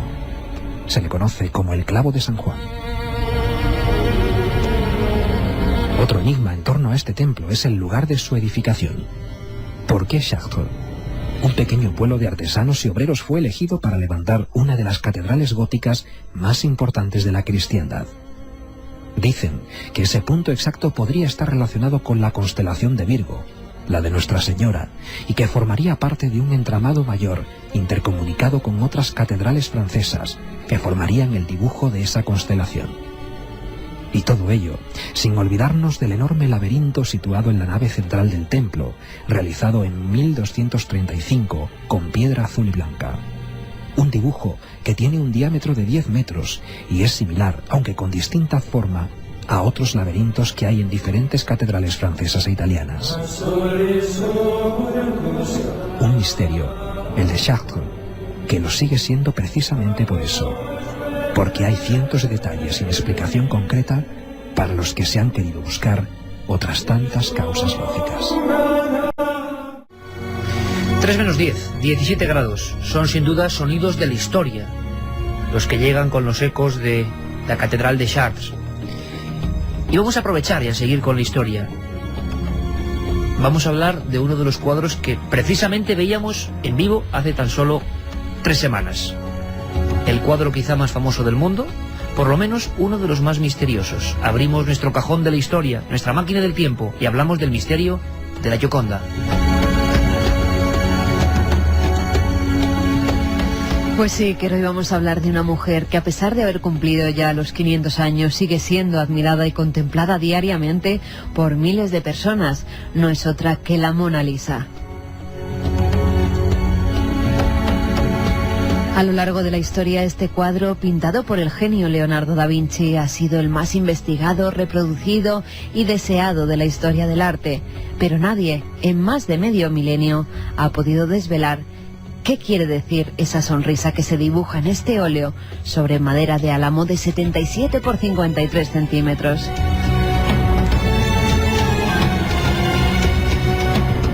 Lo que sí se sabe a ciencia cierta es que Leonardo tenía un gran cariño por esta obra. El artista, hijo legítimo de un notario, que además era zurdo y vegetariano, nunca llegó a terminar la obra y eso que viajaba con él allí donde se desplazaba. Lo cierto es que de ella se ha dicho casi de todo, desde que era una dama napolitana, esposa de Francesco Giocondo, sobre todo porque se sabe que este hombre fue el que encargó la obra, y por ello también hizo que se la conociera como la Gioconda. Giuseppe Palanti, historiador italiano, apoya esta tesis, y además ha apuntado datos que otros han refutado, como que tendría una edad entre los 24 y los 25 años, cuando posó para el maestro Leonardo. Pero también han llegado a decir que podía tratarse de su madre, de una mujer surgida en su imaginación, que se trataba de uno de sus más afeminados discípulos, o incluso que es su autorretrato. Pero lo que inquieta a todo el mundo que la mira es su extraña sonrisa. Investigadores de la Universidad de Yale en Estados Unidos apuntaron la posibilidad de que sonreía porque estaba embarazada y llegaron a esta conclusión basándose en la hinchazón de sus manos, en las que no llevaba anillos ni joyas, y en la forma de apoyar sus manos sobre el vientre. Otros expertos, como Borowski, en cambio piensan que el gesto de la Gioconda es el que pone una persona sin incisivos o que padece bruxismo, que es una especie de tic en el que la persona tiende a rechinar los dientes. Lo que sí es verdad es que mientras Leonardo pintaba su sonrisa, pedía que alguien tocara o cantara a su alrededor. Este dato lo dejó reflejado el biógrafo del maestro, Vasari. El rey Francisco I se encaprichó de esta obra y Leonardo, tras pensárselo mucho, decidió vendérsela en 1503 por una cuantiosa cantidad, 4.000 florines de oro. Años más tarde Napoleón también se enamoró del misterioso rostro y decidió que debía acompañarle todas las noches en su dormitorio. Por ello, colgó el cuadro de la mejor pared de su alcoba. Otros, en cambio, vieron en ellas a un ser maligno y la dañaron, aunque mínimamente con ácido, e incluso un hombre que fue a visitarla al Museo del Louvre la lanzó una piedra en su afán por acabar con la obra.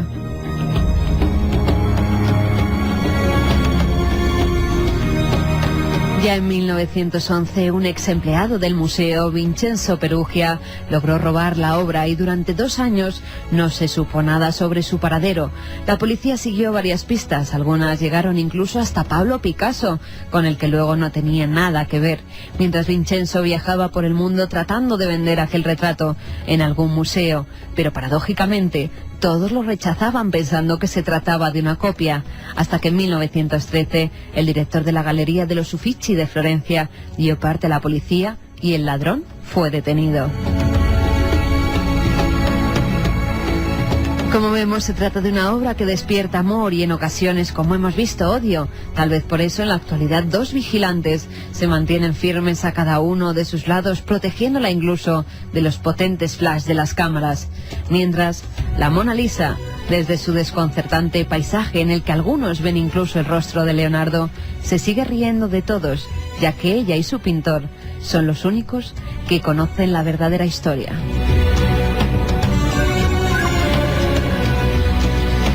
Cuadros con alma, sin duda alguna. Hace bien poco veíamos a esos vigilantes y nos sentíamos hipnotizados por esa extraña mirada que te acompaña allí donde vayas, allí donde mires.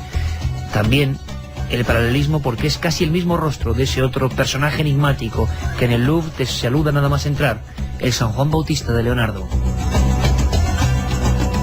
Y de verdad que casi con esta descripción, Carmen, podíamos ver esa figura que aún queda por descubrir en tantas y tantas facetas. El paisaje, la expresión, la identidad, el arte, sin duda, queridos amigos, sigue siendo el gran misterio. Ahora mismo, a las 12:56, Francisco Contreras se acaba de convertir en un auténtico autómata y está vagando por el estudio 1 de la cadena SER, convertido en eso, en una criatura digna de las pesadillas de Kraftwerk. Siempre nuestro particular homenaje a aquel programa pionero, Nosotros somos los robots.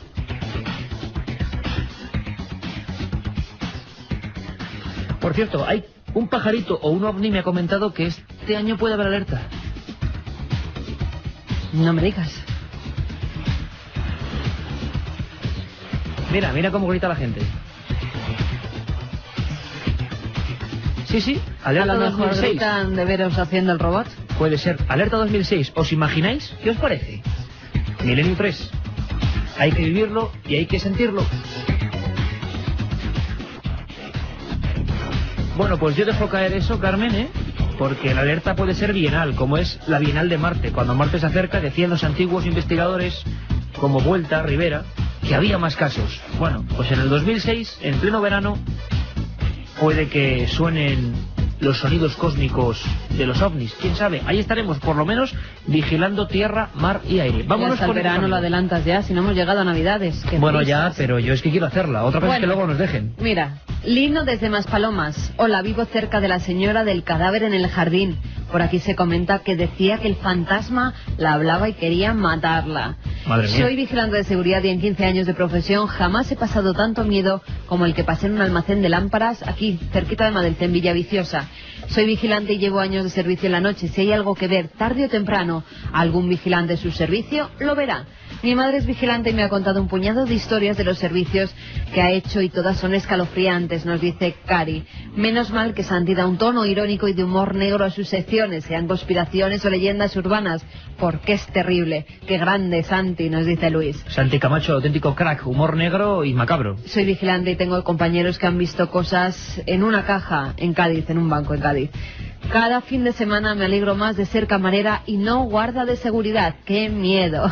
Hay algo de cierto en la leyenda que asegura que el Escorial está edificado sobre un enclave mágico y siguiendo extraños ritos que ordenaba Felipe II, nos preguntaba José Rojas. La propia búsqueda del lugar tuvo mucho misterio. Y parece que todos los historiadores, hasta los más ortodoxos, saben que el Escorial se basó en coordenadas esotérico-mágico-herméticas. Y eso hay auténticos tratados universitarios sobre este asunto. Otro amigo que dice que debe ser un honor ver a Felipe II, aunque sea su fantasma. Yo también he experimentado y escuchado en el Escorial y demuestra que la muerte no es el fin. Saludos de José.